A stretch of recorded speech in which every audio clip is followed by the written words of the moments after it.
आणि आजचा उत्तप्पा, आजची रेसिपी हा असा बनतो.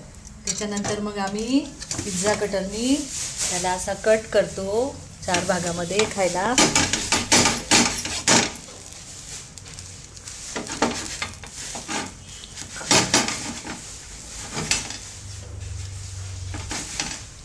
आणि मग हा झाला आहे सांबार इडलीचा.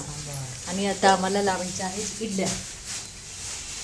आणि मग हा प्लेटमध्ये असा दिसतो है ना मम्मा.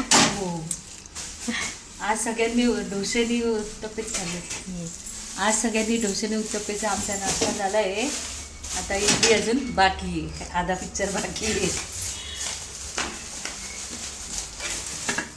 आज आम्ही बनलोय साऊथ इंडियन.